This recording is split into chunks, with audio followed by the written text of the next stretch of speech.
এই মুহররম মাসের একটি গুরুত্বপূর্ণ দিন হচ্ছে আশুরা, যেটাকে 10ই মুহররম বলা হয়। সরাসরি আমি হাদিসে চলে যাই। হযরত ইবনে আব্বাস রাদিয়াল্লাহু তাআলা আনহু তিনি বর্ণনা করেন যে আন্না রাসূলুল্লাহ সাল্লাল্লাহু আলাইহি ওয়াসাল্লাম কদিমাল মদিনা, আল্লাহ রাসূল সাল্লাল্লাহু আলাইহি ওয়াসাল্লাম মদিনায় এসেছেন। গত জুমায় বলেছিলাম মক্কা থেকে মদিনায় এসেছিলেন। এটাকে কি বলা হয়? হিজরত বলা হয়। হিজরতের শুরু হচ্ছে যেদিন আল্লাহ রসুল মক্কা থেকে মদিনায় এসেছিলেন।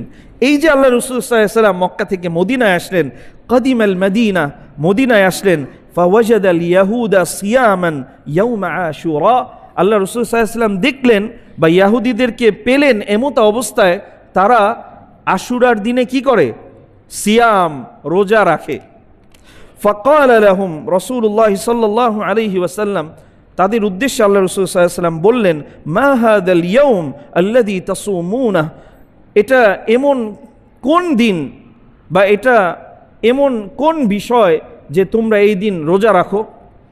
কেন তোমরা এই দিন রোজা রাখো? ফাকালু হাযা ইয়াউমুন আযীম, তারা বলল এটা হচ্ছে এক মহান দিবস। আশুরার দিনটা কি একটা মহান দিবস। আনজাল্লাহু ফীহি মূসা ওয়া কওমা, অন্য হাদিসে এসেছে নাজ্জাল্লাহু ফীহি মূসা ওয়া কওমা, আল্লাহ রাব্বুল আলামিন এই দিন মূসা আলাইহিস সালামকে ফেরাউনের বাহিনী থেকে হেফাজত করেছিলেন। বলি সুবহানাল্লাহি বিহামদি। আমরা ঘটনা জানি যে ফেরাউন যখন মূসা আলাইহিস সালাম এবং মুসলমানদেরকে হত্যা করার জন্য বেরিয়ে গিয়েছিল, তখন মূসা আলাইহিস সালাম তার কওমকে নিয়ে তিনি যাচ্ছিলেন, পথিমধ্যে সমুদ্র পড়ে যায়।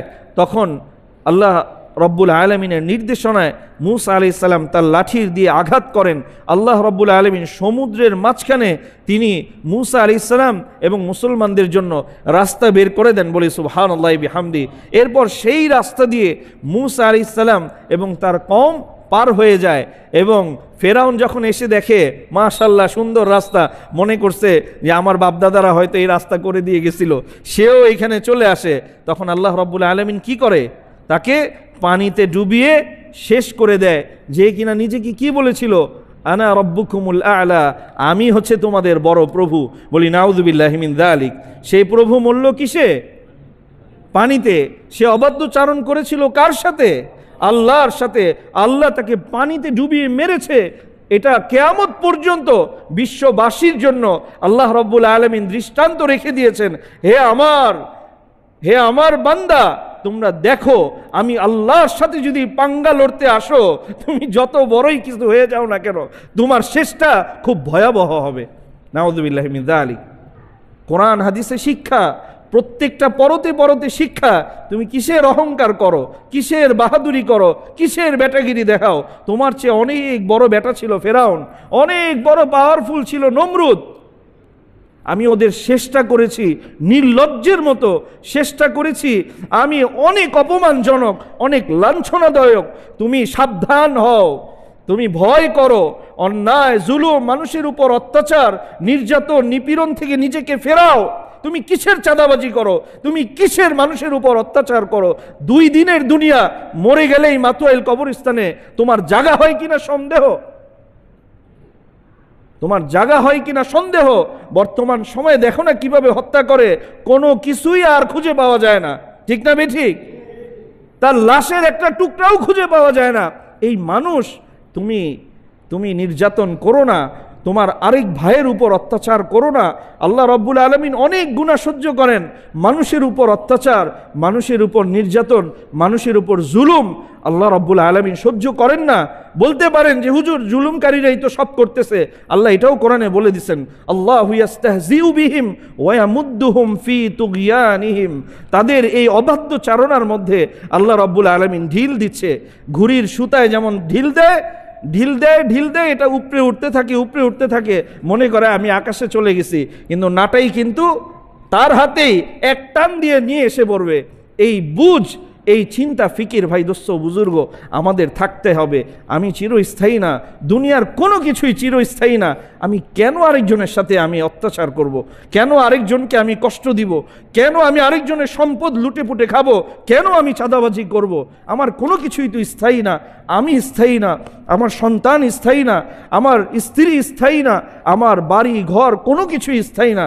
আমি কিসের জন্য মানুষের উপর অত্যাচার করছি, নির্যাতন করছি, দেশের মানুষকে আমি কষ্ট দিচ্ছি কেন? ওই চিরজীবন অনন্তকালে শাস্তি পাওয়ার জন্য? আল্লাহ রাব্বুল আলামিন আমাদেরকে হেফাজত করুক, সকলেই বলে আমিন। আশুরা রোজার ফজিলত আপনারা আমার চেয়ে ভালো জানেন। মুহররম থেকে আমরা কি শিক্ষা নিব? প্রথম শিক্ষা হচ্ছে যে এই যে আল্লাহর প্রিয় বান্দা মুসা আলাইহিস সালাম এবং তার কওমকে আল্লাহ রাব্বুল আলামিন হেফাজত করলেন কেন? কারণ তারা ছিল আল্লাহর একনিষ্ঠ বান্দা, তারা তাওহীদের উপরে ছিল। এই জন্য আল্লাহ রাব্বুল আলামিন শত বাধা বিপত্তি সত্ত্বেও তাদেরকে হেফাজত করেছেন। সমুদ্রের মাঝখান দিয়ে রাস্তা বের করে আল্লাহ রাব্বুল আলামিন তাদেরকে হেফাজত করেছেন। সেই আল্লাহ আছে না নাই? সেই আল্লাহ আছে না নাই? ভাই আল্লাহর কসম, ওয়াল্লাহি আমরা যদি আল্লাহর উপর তাওয়াক্কুল করে আল্লাহর পথে চলতে পারি, সেই আল্লাহ আজও আমাদেরকে ঠিক মুসা আলাইহিস সালামের মতো হেফাজত করবেন। আমাদেরকে তিনি বাঁচাবেন, আমাদেরকে তিনি হেফাজত করবেন। ঠিক না বেঠিক? হজের মাস মাত্র শেষ হলো, আমাদেরকে কি শিক্ষা দেয়? ইব্রাহিম আলাইহিস সালাম তিনি তার স্ত্রী সন্তানকে এই আরবে মরুভূমিতে কোনো মানুষ ছিল না, কোনো প্রাণী ছিল না, এমনকি এক ফোঁটা পানির কোনো ব্যবস্থা ছিল না, এ জায়গায় রেখে এসেছিলেন। স্বাভাবিক বাহ্যিকভাবে মনে হয় যে আল্লাহ তো তার বান্দাকে ধ্বংস করে দিল, আল্লাহ তো ইব্রাহিম আলাইহিস সালামের বংশধরকে শেষ করে দিল। কিন্তু ইব্রাহিম আলাইহিস সালাম আল্লাহর উপর শতভাগ তাওয়াক্কুল করেছিলেন, শতভাগ বিশ্বাস করেছিলেন। আল্লাহ বলেছে রেখে চলে আসো, তিনি বলেও নাই যে আমি চলে যাচ্ছি।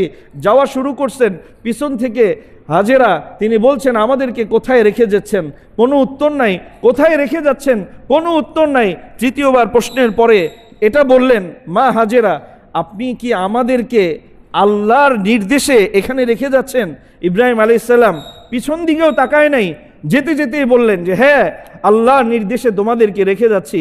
পিছন থেকে তার স্ত্রী হাজেরা আলাইহিস সালাম তিনি উত্তর দিলেন, যদি আল্লাহ রাব্বুল আলামিন আপনাকে আমাদেরকে এখানে রেখে যাওয়ার জন্য নির্দেশ দেয়, সেই আল্লাহ রাব্বুল আলামিন কখনোই আমাদেরকে ধ্বংস হতে দিবেন না। সুবহানাল্লাহ। এই যে আজও কোটি কোটি মানুষ মক্কা মদিনায় যাচ্ছে, বিশেষ করে এই যে সাফা মারোয়ায় আমরা সাই করি, এটা কিসের নিদর্শন? ওই হাজেরা, মা হাজেরা তিনি যে কষ্ট করেছিলেন তার সন্তানের জন্য, আল্লাহ রাব্বুল আলামিন সেই নিদর্শন আজও রেখে দিয়েছেন। বলি আল্লাহু আকবার।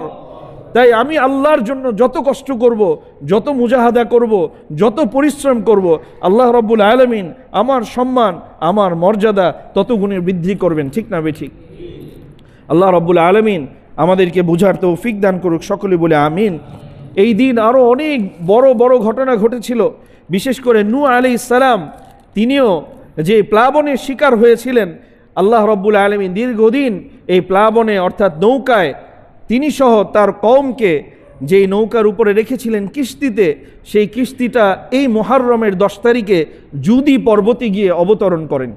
আর এই মুসা আলাইহিস সালামের যে আল্লাহর পক্ষ থেকে সাহায্য, নূহ আলাইহিস সালামের আল্লাহর পক্ষ থেকে সাহায্য ছিল, এটার ফলস্বরূপ তারা সিয়াম আদায় করেছিলেন। এবং মুসা আলাইহিস সালামের পরবর্তী অনুসারী যারা তারা বিভ্রান্ত হয়ে ইহুদি হয়েছিল, তারাও মুসা আলাইহিস সালামের সেই আমলটা ধরে রাখার জন্য তারা রোজা রেখেছে। যখন আল্লাহ রাসূল সাল্লাল্লাহু আলাইহি ওয়াসাল্লাম এই সব বিষয়ে জানলেন, তখন আল্লাহ রাসূল সাল্লাল্লাহু আলাইহি ওয়াসাল্লাম বললেন, নাহনু আহাক্কু ওয়া আউলা বিমূসা মিনকুম, আমি তোমাদের চাইতে মুসা আলাইহিস সালামের ব্যাপারে, নূহ আলাইহিস সালামের ব্যাপারে অধিক হকদার, অধিক নিকটবর্তী। সুবহানাল্লাহি বিহামদি। কারণ হচ্ছে মুসা আলাইহিস সালাম একজন সত্য নবী ছিলেন, নূহ আলাইহিস সালাম একজন সত্য নবী ছিলেন, এবং আমাদের প্রিয় নবী মুহাম্মদুর রাসূলুল্লাহ সাল্লাল্লাহু আলাইহি ওয়াসাল্লাম তিনিও একজন সত্য নবী ছিলেন। এই দিক থেকে ওই ইহুদিদের চাইতে আল্লাহ রাসূল সাল্লাল্লাহু আলাইহি ওয়াসাল্লাম সহ আমরা যারা মুসলমান আছি, আমাদের কি হক বেশি। এই জন্য আল্লাহ রাসূল সাল্লাল্লাহু আলাইহি ওয়াসাল্লাম ফাসামাহু, তিনি এই আশুরার দিনে রোজা রেখেছেন।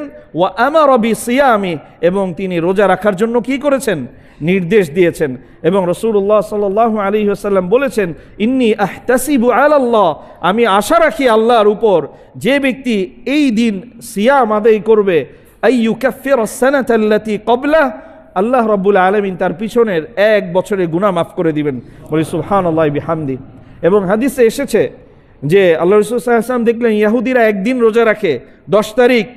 আমলের ক্ষেত্রেও যেন ইহুদিদের সাথে মুসলমানদের আমল মিলে না যায়। ভাই দোস্ত বুজুর্গ, আমার স্কুল কলেজের ভাইরা, একটু দিলের কান দিয়ে শুনি, আজকে আমরা নায়কদের অনুসরণ করি, প্লেয়ারদের অনুসরণ করি, আরও যত ইহুদি খ্রিস্টান আছে এদেরকে নিজেদের আইডল বানাই, তাদের মতো চুল রাখতে চাই, তাদের মতো পোশাক পরতে চাই। যুবতী বোনেরা আমরা যারা আছি ভালো করে এটা শুনে রাখি, আল্লাহ রাসূল সাল্লাল্লাহু আলাইহি ওয়াসাল্লাম আমল সিয়াম, একটু আগে বললাম এই আমলটা আল্লাহর সাথে সরাসরি সম্পৃক্ত, এই আমলটাও যেন ইহুদিদের আমলের সাথে না মিলে। এই জন্য বললেন তোমরা এর আগে অথবা পরে, ইয়াউমান ক্বাবলাহু আও বা'দা, এর আগে অথবা পরে মিলে আরেকটা রোজা রাখবা। ফাকাত লিল মুখালাফাতিল ইয়াহুদ, শুধু ইহুদিদের বৈপরীত্য করার জন্য। যদি আমলের ক্ষেত্রে বৈপরীত্য এটা ইসলামে আবশ্যক হয়, তাহলে অন্যান্য বিষয়ে আমরা কিভাবে তাদের সাদৃশ্য অনুসরণ করতে পারি? ভাই দোস্ত বুজুর্গ, আমার যুবক ভাইয়েরা, স্কুল কলেজের যুবক ভাইদেরকে আমি বলছি, একটু আমরা দিলের কান দিয়ে এটা বুঝার চেষ্টা করি। খুবই গুরুত্বপূর্ণ যে আমরা ফজরের নামাজের পরে, আমরা জানি ওয়াক্ত শেষ হওয়ার পরে একটা নির্দিষ্ট সময় নামাজ পড়া হারাম। কেন? ওই সময়ে সূর্যের পূজারীরা সূর্যের পূজা করে। ঠিক তেমনইভাবে আসরের নামাজের পরে বলা হয়েছে মাকরু, আর নফল নামাজের দরকার নাই, কেননা সূর্য অস্ত যাওয়ার সময় সূর্যের পূজারীরা ওই সময় সূর্যের পূজা করে। একজন মুসলমানের ইবাদত যেন ওই সূর্য পূজারীদের আমল কিন্তু এক না, কিন্তু সময়টাও যেন এক না হয়, এই জন্য ইসলাম ওই সময় নামাজ পড়া নিষেধ করে দিয়েছে। ভাই দোস্ত বুজুর্গ, এখান থেকে আমার শিক্ষা নিতে হবে যে আমলের ক্ষেত্রে ইসলাম বৈপরীত্যতাকে প্রাধান্য দিয়েছে। তাহলে আমি দুনিয়াবি অন্যান্য বিষয়, আমার পোশাক, আমার আচার, আমার চুলের স্টাইল, অন্যান্য কিছুতে আমি কিভাবে তাদের অনুসরণ করি? নাউযুবিল্লাহি মিন যালিক। হাদিসের কঠিন ভাষা, মান তাশাব্বাহা বিকওমিন ফাহুয়া মিনহুম, মান তাশাব্বাহা বিকওমিন ফাহুয়া মিনহুম, যে যার অনুসরণ করবে কিয়ামতের ময়দানে সে তার সাথেই থাকবে, তার সাথেই তার হাসর হবে। বলি নাউযুবিল্লাহি মিন যালিক। আজকে আমি যদি ওই ইহুদি খ্রিস্টান প্লেয়ার, নায়ক নায়িকাদের অনুসরণ করি, তাদের স্থান কোথায়? যদি ঈমান নিয়ে মৃত্যু না বরণ করে নিশ্চিত জাহান্নাম। তো ভাই দোস্ত বুজুর্গ, ওই অনুসরণের জন্য কিন্তু আমাকে কি করতে হবে? জাহান্নামে যেতে হবে। এই জন্য ভাই দোস্ত বুজুর্গ, আমি বারবার বলতেছি আমার স্কুল কলেজের ভাইদেরকে, যুবতী বোনদেরকে, বর্তমান সময়ে আমরা এমন একটা অবস্থায় আছি, আমাদের পড়ালেখা, শিক্ষা ব্যবস্থা সব কিছুর মধ্যে শুধু পশ্চাত্যের অনুসরণ, পশ্চাত্যের অনুকরণ, পশ্চাত্যের ভালোবাসা আমাদের মধ্যে কলাকৌশলে ঢুকিয়ে দিচ্ছে। এই জন্য ভাই দোস্ত বুজুর্গ, এই আশুরার দিনে আমাদের সবচেয়ে বড় শিক্ষা হচ্ছে, সর্বপ্রথম আমার এই জীবনের জন্য, আমার এই ঈমানের জন্য আমি সব সময় আল্লাহর শুকরগুজার বান্দা হওয়ার চেষ্টা করব, আল্লাহর শুকরিয়া আদায় করব।